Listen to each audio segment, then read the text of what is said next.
Hello everyone, welcome to our channels. हम बात कर रहे थे यूजीसी नेट का जो फर्स्ट पेपर है। उस फर्स्ट पेपर में जो 10 यूनिट हैं, 10 यूनिट उसमें हम लॉजिकल रीजनिंग की बात कर रहे थे। लॉजिकल रीजनिंग में हमने कर लिया था, आर्गुमेंट कर लिया था, स्टेटमेंट में अंतर क्या होता है और आर्गुमेंट कहते किसे हैं और आर्गुमेंट होते कितने टाइप्स के हैं, ये हमने देख लिया था। उसी सीरीज में आगे जो वेस्टर्न लॉजिक, क्योंकि लॉजिकल रीजनिंग को हमने दो भागों में बांटा है, एक तो वेस्टर्न लॉजिक, एक इंडियन लॉजिक। अभी जो चल रहा था हमारा वो वेस्टर्न लॉजिक चल रहा था। वेस्टर्न लॉजिक में आगे जो लिखा हुआ है फॉर्मल फैंसी और इनफॉर्मल फैंसी। आज हम बात करेंगे फैंसी के बारे में, ठीक है ना। अब फैंसी बनती कैसे है और फैंसी कहते किसे हैं? फैंसी को हिंदी में भ्रांति कहते हैं। मतलब फैंसी जो होती है वो टू टाइप्स की होती है, एक तो फॉर्मल फैंसी, एक informal fancy. Okay, formal fancy और एक इनफॉर्मल फैंसी। अब फॉर्मल फैंसी कैसे बनती है? जब प्रेमाज 1 और प्रेमाज 2 और कंक्लूजन इनके टर्मों में कोई प्रॉब्लम आई हुई है, ये सही सिस्टमैटिक तरीके से नहीं लिखे गए हैं, फॉर्म में प्रॉब्लम आई हुई है तो उसे फॉर्मल फैंसी कहते हैं। और इनकी फॉर्म तो सही है, सिस्टमैटिक तरीके से लिखी गई है, लेकिन कंटेंट में प्रॉब्लम है तो उसे इनफॉर्मल फैंसी कहते हैं। आज हम बात करेंगे वो इनफॉर्मल फैंसी के बारे में बात करेंगे।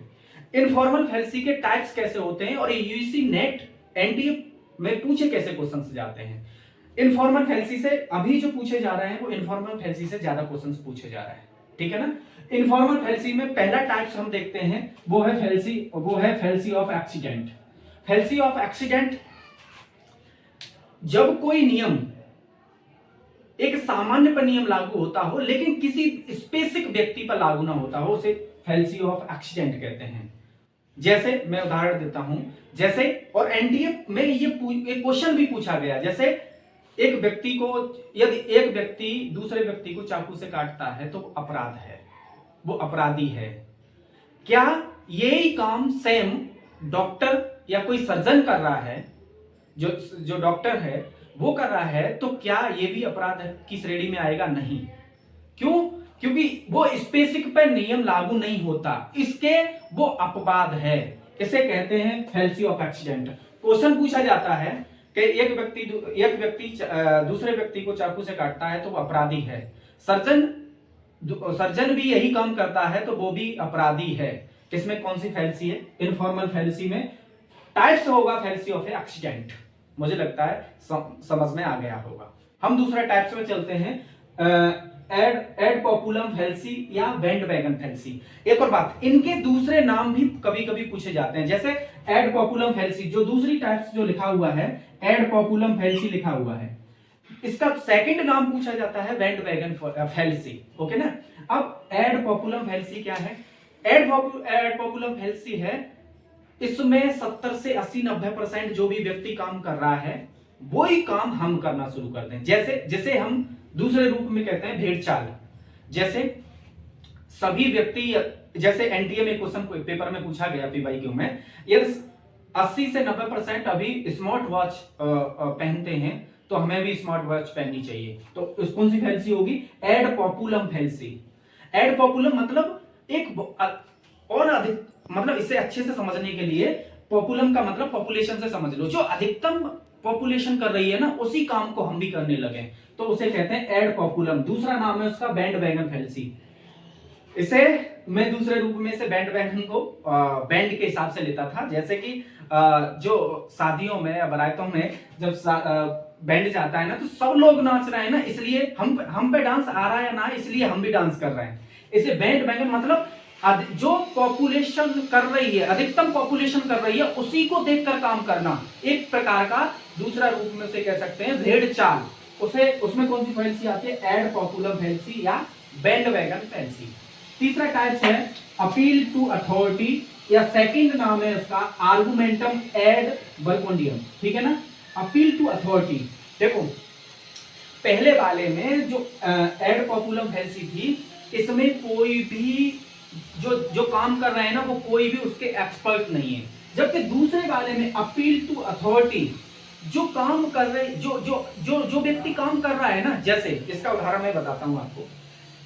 इसमें क्वेश्चन पूछा जाता है कि जैसे केसकिंग है, जो ऑयल है उसका प्रचार कोई व्यक्ति कर रहा है, जैसे, या फिर जो जवा केसरी, मतलब वो एक्सपर्ट नहीं है उसके, फिर भी उसे क्या कर रहे हैं, प्रचार कर रहे हैं। इस वजह से हम उसे खाएं। जो व्यक्ति उसका एक्सपर्ट नहीं है उसके बावजूद भी हम उस चीज को अपनाते हैं, उसे कहा जाता है अपील टू अथॉरिटी। ठीक है ना, जो हम देख रहे थे वो हमने किया था अपील टू अथॉरिटी। कोई काम वो व्यक्ति कर रहा है जो उस फील्ड का एक्सपर्ट है, जैसे जोमा केसरी जैसे मैंने उदाहरण दिया, तो वो पान मसाले की तरफ एक्सपर्ट तो है नहीं शाहरुख खान, फिर भी वो प्रचार कर रहे हैं, तो ये आएगा एड पॉपुलम, मतलब एड पॉपुलम में। जबकि अपील टू अथॉरिटी, अथॉरिटी उस व्यक्ति की उस चीज में एक्सपर्ट है। जैसे जो हेयर के बारे में कोई सुझाव देता है कि ये वाला ऑयल यूज करना चाहिए, वो डॉक्टर जो कि हेयर का ही है, तो उसे क्या कहेंगे, अपील टू अथॉरिटी। ओके, आगे चलते हैं। इग्नोरेंस, एलेंसी या फैल्सी। इग्नोरेंस क्या होता है, आपके पास में प्रूफ नहीं मिल पाए, आपके पास में कोई व्यक्ति ब्रह्मांड में कोई सिद्ध नहीं कर पाया कि आज तक किसी चीज को, इसका मतलब है कि हमारे पास में मतलब उसके प्रूफ नहीं है, इस वजह से हम उसे इग्नोर कर रहे हैं। इग्नोरेंस, एलेंजी, इसका जब स्टार्टिंग जब होता है, जब क्वेश्चन पूछा जाता है, इसमें से एक शब्द आता है, आप देखना, no can not be proved. कोई भी सिद्ध नहीं कर पाया कि ये पृथ्वी कैसे बनी या इसमें मानव की उत्पत्ति कैसे हुई, कोई सिद्ध नहीं कर पाया। तो नो प्रूव कैन नॉट, इसका एक मैं कह रहा हूं, इसका एक कीवर्ड्स है, no prove can not. Ignorance, एलेंजी, वहां फैल्सी बनती है, इग्नोरेंस, एलेंजी, फैल्सी। 5 नंबर पे जो लिखा है वो लिखी है फैल्सी, हेस्टी जनरलाइजेशंस। हेस्टी जनरलाइजेशंस वो फैल्सी है जो एक व्यक्ति पे लागू कर और उस पर सामान्य सा नियम बना दो, सभी पर ऐसा नियम बना दो।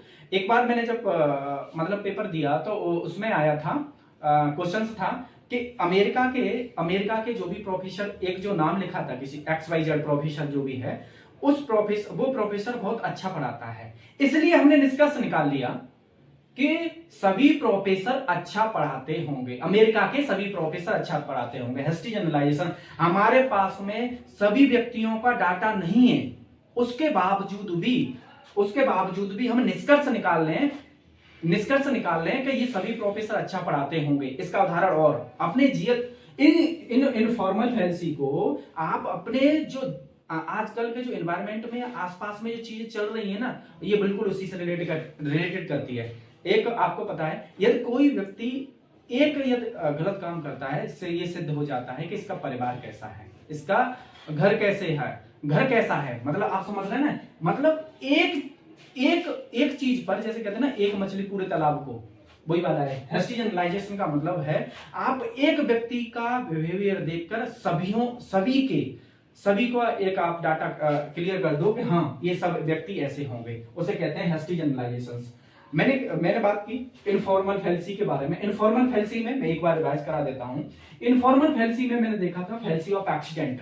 फैल्सी ऑफ एक्सीडेंट सभी व्यक्तियों पे, सामान्य व्यक्तियों पे लागू होती है, लेकिन स्पेसिफिक व्यक्ति पे लागू नहीं होती, वो उसका अपवाद रहता है, उसे कहते हैं फैल्सी ऑफ एक्सीडेंट। जैसे मैंने उदाहरण दिया कि चाकू से यदि व्यक्ति को काटता है तो वो अपराधी होता है, लेकिन डॉक्टर चाकू से काटता है तो सर्जन जो डॉक्टर है वो चाकू से काट रहा है तो वो अपराध की श्रेणी में नहीं आता, उसे कहते हैं फैल्सी ऑफ एक्सीडेंट।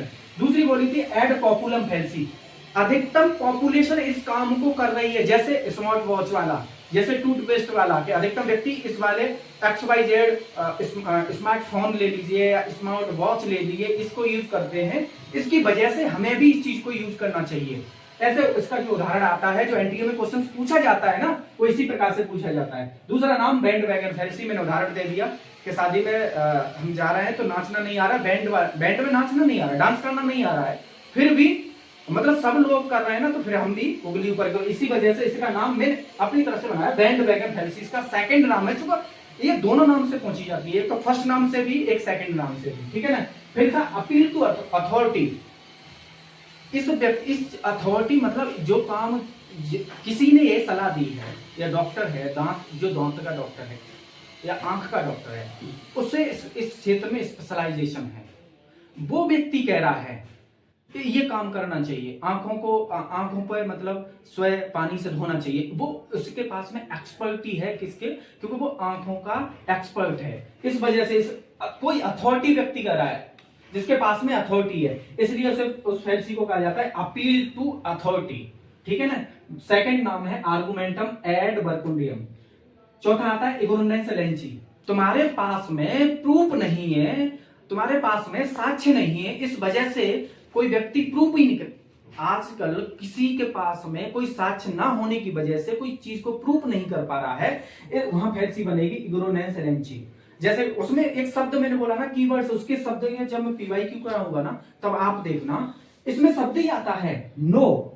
नो से होता है no can not be proved, ये शब्द ही आएगा। हैस्टी जनरलाइजेशन किसी एक व्यक्ति पर लागू करके नियम, और वो सभी पर नियम लागू कर दिया जाए। जैसे मैंने बोला था कि एक क्वेश्चन आया था एनडीए में कि अमेरिका का जो भी XYZ प्रोफेसर है, वो प्रोफेसर अच्छा पढ़ाते हैं, अमेरिका के सभी प्रोफेसर अच्छा पढ़ाते होंगे। जैसे एक और उदाहरण दिया जाता था, 4 व्यक्तियों को या 4 बच्चों को आपने देखा कि वो धूम्रपान कर रहे हैं, तो आपने निष्कर्ष निकाल लिया कि ये इस समाज में जितने भी व्यक्ति रहते हैं ना, वो सभी, या जितने बच्चे रहते हैं ना, वो सभी क्या करते होंगे, धूम्रपान करते होंगे। उसे कहते हैं हैस्टी जनरलाइजेशंस। आप समझ रहे होंगे। आगे, इससे आगे जो आज हमने 5 इनफॉर्मल फैल्सी की हैं, अब इनके पीवाईक्यू और देखेंगे ना तो आप और अच्छे से समझेंगे।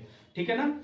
अभी मतलब आपको पता है सर की थोड़ी तबीयत ठीक नहीं चल रही है, इस वजह से वीडियो यहाँ आ रही है। जैसे ही कल और आप कर लीजिए मैनेज, परसों से पीपीटी पे ही वीडियो आएगी। उसके बाद में जो जितने टॉपिक पीछे वाले हो चुके हैं हमारे पीवाईक्यू भी हम पीछे वाली, जैसे हमने पहले किया था ना एरिस्टोटल ने स्क्वायर ऑफ अपोजिशन, उससे पीवाईक्यू किए थे। इसी प्रकार से मूड से एंड फिगर से, आर्गुमेंट से एंड स्टेटमेंट से, है ना। और ये वाला चैप्टर इनफॉर्मल फैल्सी, इस सभी के पीवाईक्यू और देखेंगे ना आपको, तब और क्लियर हो जाएगा। ठीक है ना। ओके, शेयर एंड लाइक आप समझ ही रहे हैं, कर लीजिए। और जिसको भी व्यक्ति को इस वीडियो की या इन चीजों की इनफॉर्मल फैल्सी या फैल्सी की जरूरत है, आप इन्हें शेयर कर दीजिए। ठीक है ना। मिलते हैं अगली वीडियो में। Okay, bye.